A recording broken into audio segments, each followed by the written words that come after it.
बुर्का पहनकर कांवड़ यात्रा करने वाली तमन्ना मलिक एक बार फिर सुर्खियों में हैं। पिछले साल उनकी तस्वीरों ने पूरे देश में बहस छेड़ दी थी। किसी ने इसे हिंदू मुस्लिम एकता की मिसाल बताया तो किसी ने इसका विरोध किया। अब 2026 की कांवड़ यात्रा से ठीक पहले संभल प्रशासन ने तमन्ना मलिक और उनके पति अमन त्यागी को नोटिस जारी कर दिया है। उत्तर प्रदेश के संभल ज़िले की रहने वाली तमन्ना मलिक पिछले साल उस समय राष्ट्रीय चर्चा का विषय बन गई थी जब उन्होंने बुर्का पहनकर हरिद्वार से कांवड़ यात्रा की थी। उनकी तस्वीरें और वीडियो सोशल मीडिया पर तेज़ी से वायरल हुए थे। इस पर लोगों की अलग अलग प्रतिक्रियाएं सामने आईं। कुछ लोगों ने इसे सांप्रदायिक सौहार्द की मिसाल बताया जबकि कुछ ने इसका विरोध भी किया।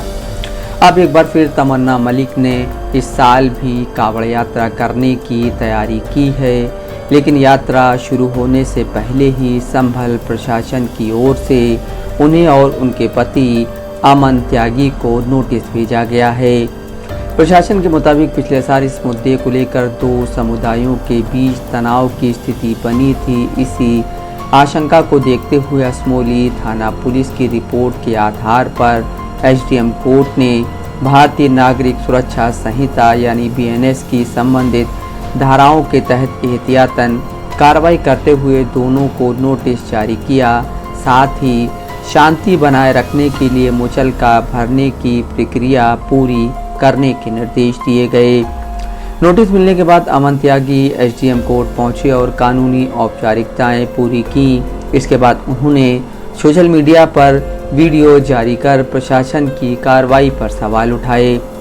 अमन त्यागी ने कहा कि उनकी पत्नी जो पहनना चाहती हैं वह उनकी व्यक्तिगत पसंद और अधिकार का विषय है। उनका कहना है कि भारत का संविधान सभी नागरिकों को अपनी धार्मिक आस्था के मुताबिक जीवन जीने की आज़ादी देता है। उन्होंने ये भी दावा किया कि उन्हें कई सनातन संगठनों और श्रद्धालुओं का समर्थन मिल रहा है।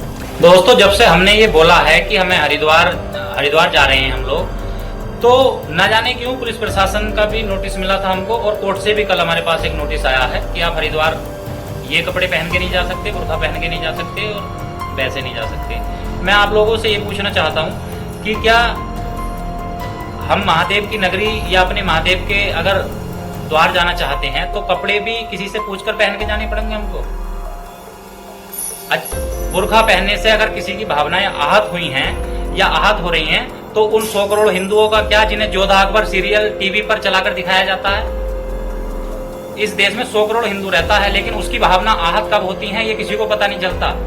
जोधा अकबर सीरियल बनाकर पूरे भारतवर्ष में चैनल पर चलाकर दिखाया गया और लोगों ने देखा भी, लेकिन कभी किसी की भावनाएं आहत नहीं हुई। क्या उन लोगों की भावना का कोई महत्व नहीं है जो 100 करोड़ हिंदू हिंदुस्तान में रहता है?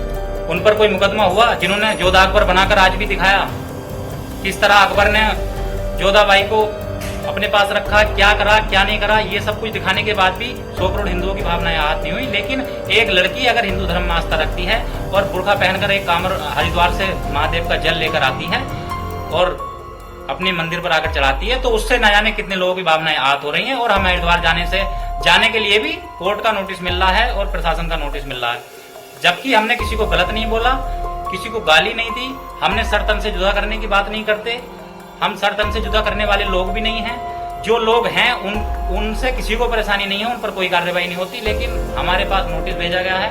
अब आप ही लोग बताइए कि ये नोटिस ठीक है कोर्ट का या? इस मामले में प्रशासन का कहना है कि नोटिस का संबंध किसी के पहनावे या धार्मिक पहचान से नहीं है। अधिकारियों के मुताबिक यह कार्रवाई केवल कानून व्यवस्था बनाए रखने और किसी भी संभावित तनाव को रोकने के इरादे से की गई है। फिलहाल सबसे बड़ा सवाल यही है कि क्या तमन्ना मलिक इस बार भी बुर्का पहनकर कांवड़ यात्रा करेंगी?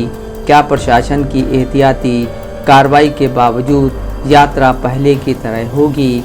इसका जवाब तो आने वाले दिनों में ही सामने आएगा। नफीस अहमद, दस्तक लाइव न्यूज़।